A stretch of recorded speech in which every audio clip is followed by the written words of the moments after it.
or so thousand French people present in the UK. And when you say London, what do you mean? Central London or? It would be the Greater London area, that is London itself, plus the sort of southeastern quadrant of the UK, including Kent, Oxfordshire, maybe Sussex too. So, hang on a minute. This is a much bigger area than just the City of London. We're now talking about places like Oxford, a city in its own right, which is about 80 miles away from London, and Sussex, which is a county that stretches right down to the English Channel. I spent quite a long time asking Xavier how the numbers reached. He was very patient, but we did keep going round in circles. But it's not just about how many French people are in London. We also need to find out the size of French cities. And it turns out that's not very easy to divide either. Here's Eric Albert. He's correspondent to the French newspaper Le Monde, and he's also been looking into this issue. Like-for-like comparison is difficult because cities in Britain are a fairly wide administrative limit.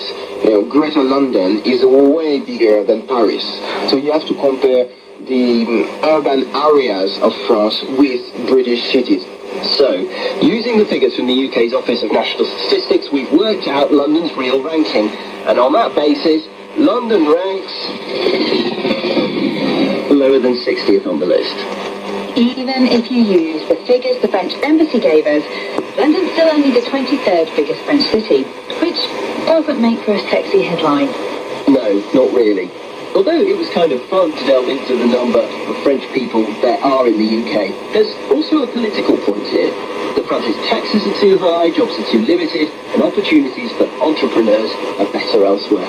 It's true that the unemployment rate is lower here in the UK than in France, but are taxes really lower? Eric Albert again. It's rubbish. Income tax is roughly the same in both countries.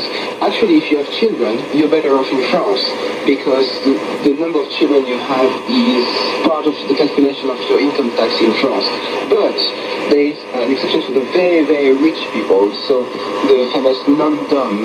But frankly, if you want to move out of France because of tax, you're not coming to Britain. You're going to some other jurisdiction. It might be Switzerland. London would not be the place for tax evasion. But there's one final thing here. People are leaving France, and in greater numbers than ever before. In a recent article in the New York Times, it was argued that this number had risen 60% since 2000, another sign of France's decline. But Leah Bougar, who runs a blog in France called Rue Baguette, which keeps an eye over French tech startup companies, says that this figure is meaningless without any context. The most recent EU statistics put France at number 5 in Europe for percentage of citizens living outside of the country, with the UK actually in first. And so I think that puts in context a little more whether France is an outlier or really just an example of the fact that Europe enables people to be mobile. So London isn't France's 6th city, and it possibly isn't even in the top 60. And perhaps rumours of France's decline are just a little bit exaggerated. Well, thanks for listening. If there are any numbers you'd like us to investigate or explain, do please email us. Our address is moreorless@bbc.co.uk. And you can also sign up for a free download of this programme at our website, bbcworldservice.com/more or less.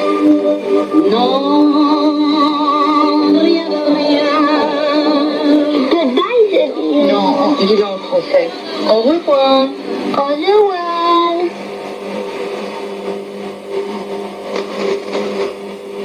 Freedom 2014 on the BBC World Service.